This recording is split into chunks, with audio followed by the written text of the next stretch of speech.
Saat Maria bertunangan dengan Yusuf, saat Maria dikatakan oleh orang-orang di sekitarnya, oleh keluarganya bahwa nanti dia akan menikah dengan Yusuf dan mereka bersama-sama bertemu, berkeluarga, bersama-sama keturunan Daud. Saat itu adalah saat yang paling bahagia bagi Maria. Bahagia karena dia sudah menginjak masa harus menikah. Dia sudah dipilihkan atau memilih atau dipilih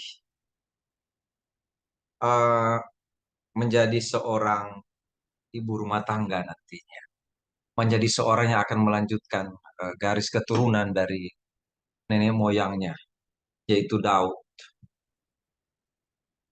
Saat ketika disampaikan kepada Maria bahwa dia akan hidup bersama dengan Yusuf, saya berpikir itu adalah saat yang paling bahagia bagi Maria. Saat yang paling membuat Maria menikmati inilah hidup. Hidup menjadi sangat indah karena punya seorang laki-laki, seorang Yusuf yang akan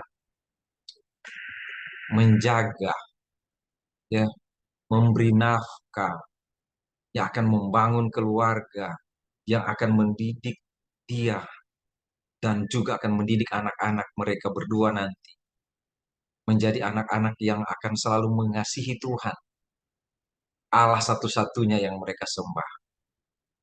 Maria, saya baru katakan tadi dan saya mau katakan lagi, menjadi seorang wanita yang sangat bahagia pada waktu itu.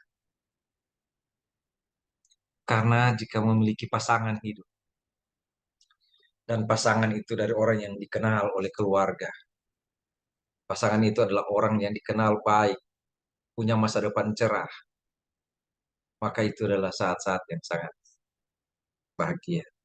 Sampai pada satu ketika, Maria mendapat kabar dari Gabriel, malaikat Tuhan, bahwa dia akan mengandung. Bukan nanti akan mengandung, tapi sekarang kamu akan mengandung, Maria. Kamu akan mengandung, dan anak dalam kandunganmu itu adalah seorang anak laki-laki. Dia akan duduk di tahta Daud, bapa leluhurnya, dan akan menjadi raja sampai selama-lamanya. Dia akan disebut anak Allah yang Maha Tinggi. Engkau akan menamakan dia Yesus. Dia akan disebut Immanuel. Dia adalah penggenapan dari nubuat Tuhan, yaitu bahwa dia adalah Allah yang perkasa, Raja damai, Bapa yang kekal, penasehat ajaib. Dia akan menjadi seperti itu. Anak itu. Sekarang engkau akan mengandung. Engkau akan memiliki seorang anak. Nanti dalam waktu beberapa bulan ke depan, engkau akan memiliki seorang anak. Menurut saudara, Maria akan bahagia sekali nggak? Oh iya, saya nanti punya anak. Itu akan menjadi juru selamat umatnya, akan mengurus umatnya dari dosa mereka. Duduk di tahta Daud. Ini adalah pengenapan-pengenapan dari nubuatan. Dia adalah Immanuel, Allah yang menyertai kita. Dia itu yang akan membebaskan Israel dari penjajahan Romawi. Semua hal yang diidamkan oleh manusia, jabatan, kedudukan, dan sebagainya ada di anak ini. Yang diidamkan oleh orang Israel, bahkan ditunggu-tunggu oleh orang Israel, ada di anak yang akan saya kandung ini. Menurut saudara, Maria bahagia? Ya, pasti bahagia ya, karena punya anak itu ya. Tetapi kalau mungkin dikatakan nanti sesudah engkau menikah, nanti engkau akan mengandung dan memiliki seorang anak seperti tadi itu, anak yang sudah disampaikan tadi, dia kriterianya ini. Ini loh jabatan anak ini yang akan diemban, tugas yang akan diemban oleh anakmu. Inilah anakmu akan menjadi seperti ini. Ini yang sudah dikatakan tadi itu, ya Maria pasti akan, Pak, puji Tuhan, kalau nanti sudah engkau menikah. Yang jadi masalah adalah sekarang. Yang jadi masalah adalah sekarang dan sebelum engkau menikah. Engkau baru bertunangan. Sekarang engkau akan mengandung. Kalau tidak sekarang, hari ini sebentar, hari ini sudah kau akan mengandung. Itu masalah. Dan Maria harus menggunakan akalnya dan hatinya sekarang. Maria adalah seorang yang taat pada Tuhan, sehingga dia tidak heran kalau Tuhan akan memberikan dia tugas mengandung seorang anak dari Tuhan. Maria adalah seorang anak muda yang patuh pada Tuhan. Maka ketika ada tugas-tugas yang datang dari Tuhan, Maria tidak menolak. Maria tidak bilang begini kepada Gabriel, kepada malaikat Tuhan yang datang padanya. Jangan saya. Boleh nggak engkau cari gadis lain? Boleh nggak cari yang sudah menikah atau baru menikah tadi malam atau baru menikah kemarin? Boleh nggak dia saja? Jangan saya. Saya belum menikah. Saya senang kalau saya harus menjadi orang yang melahirkan anak yang akan disebut anak Allah. Raja selama-lamanya dalam kerajaan Daud. Yang akan membebaskan Israel dari dosa. Yang akan menggenapi seluruh kehendak Allah. Saya mau. Tetapi saya belum menikah. Boleh nggak cari orang lain? Cari orang lain boleh. Maria tidak mengatakan itu. Maria tidak membantah apa yang dikatakan oleh malaikat. Sekalipun baru pertama kali itu dia bertemu dengan malaikat. Dia tidak membantah. Dia mendengar semua yang dikatakan malaikat itu. Dan apakah akan buyar semua harapan dia ketika dia nanti menikah dengan Yusuf yang dia sayangi. Yang dia harapkan akan menjaga dia seumur hidup. Apakah akan buyar? Dalam keadaan seperti itu, berpikir seperti itu, tadi saya bilang menggunakan pikiran dan hatinya, dia bertanya pada malaikat, pada Gabriel. Dia cuma bertanya, bagaimana mungkin itu terjadi? Saya belum bersuami, saya belum. Saya sudah bertunangan, tapi saya belum sah menjadi suami istri. Bagaimana itu bisa terjadi? Dia tidak membantah. Pertanyaannya itu bukan soal keraguan, bukan soal tidak percaya, tetapi dia cuma mau minta pada Gabriel, jelaskan pada saya bagaimana itu terjadi.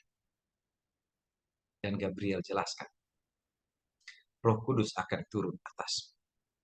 Kuasa Allah akan berlaku bagi dan anak yang dalam kandungan itu disebut anak Allah. Ini lihat, Allah Bapa, Allah Anak, dan Allah Roh Kudus berkarya dalam hidup Maria. Maria mungkin belum pernah belajar tentang perhitungan dan memang jarang diajarkan di sana waktu itu. Tetapi di situ dia memberi pelajaran bagi kita sekarang tentang ada Bapa, Anak, dan Roh Kudus. Di ungkapan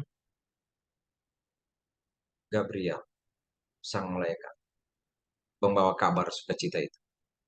Ketika malaikat itu menjelaskan kepadanya, ketika ketika Maria mendengar apa yang akan dia kandung itu, apa yang akan terjadi dengan anak yang dalam kandungan. Lalu dia bertanya, bagaimana bisa terjadi? Bagaimana engkau melakukan itu? Bagaimana Tuhan melakukan itu di dalam saya? Bagaimana? Bagaimana Tuhan melakukan itu di dalam saya? Dan Gabriel menjelaskan. Tuhan menjelaskan itu padanya. Dan setelah mendengarkan penjelasan itu, dia bilang kepada malaikat itu, saya ini hanya hamba Tuhan. Jadilah kepadaku seperti yang engkau katakan itu. Saudara, tidak heran ya kalau Maria itu disebut sebagai Bunda Maria. Tidak heran ya kalau Maria itu disebut sebagai wanita suci. Karena tidak ada wanita lain yang pilih Tuhan. Tidak ada, sampai kapanpun tidak ada. Sebelum Maria juga tidak ada, sesudah Maria dan sampai kapanpun tidak akan ada wanita. yang dia pakai Tuhan seperti Tuhan memakai Maria. Tidak ada. Wanita yang benar-benar luar biasa, yang dikasihi Tuhan. Yang Tuhan lihat dari surga di begitu banyak wanita di sepanjang zaman. Tuhan hanya melihat satu orang, Maria. Tuhan memakai banyak wanita untuk menjadi berkat. Melahirkan Daud, melahirkan Musa, melahirkan Joshua, melahirkan Daniel, melahirkan nabi-nabi yang luar biasa. Tetapi melahirkan anak Allah, cuman Maria. Cuman Maria. Tidak akan pernah terjadi lagi. Sehingga memang pantas ya kalau kita menghormati dia. Bilang pada Tuhan, Tuhan, luar biasa engkau memakai Maria. Luar biasa Tuhan engkau memilih dia.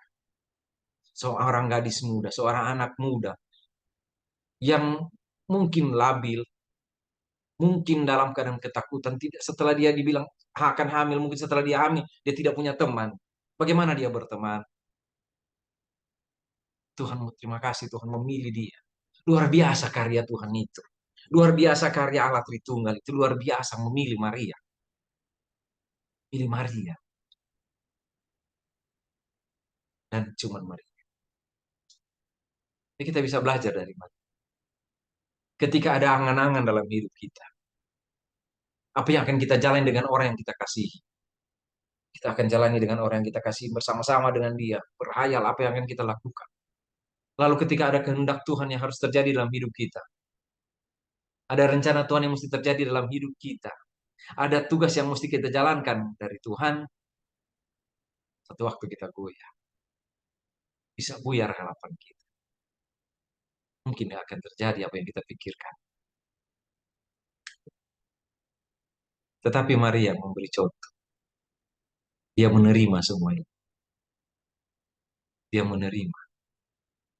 Dia menggunakan kata yang sangat luar biasa. Sepanjang tahun kita akan ingat ini. Mungkin setiap hari kita boleh ingat itu. Saya ini cuma hamba Tuhan. Jadilah kepada saya seperti yang kau kehendaki. Seperti yang kau katakan pada. Tolong. Jadilah itu dalam hidup saya. Karena saya cuma hamba.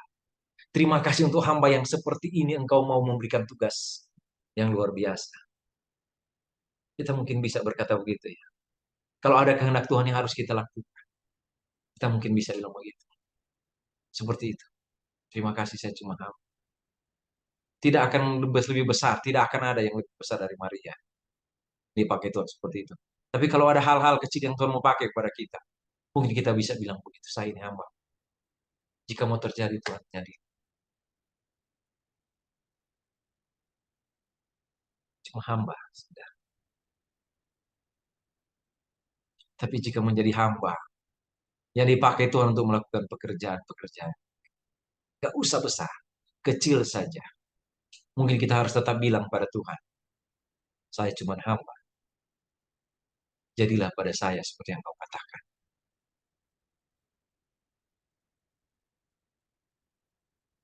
Dan malaikat pergi meninggalkan.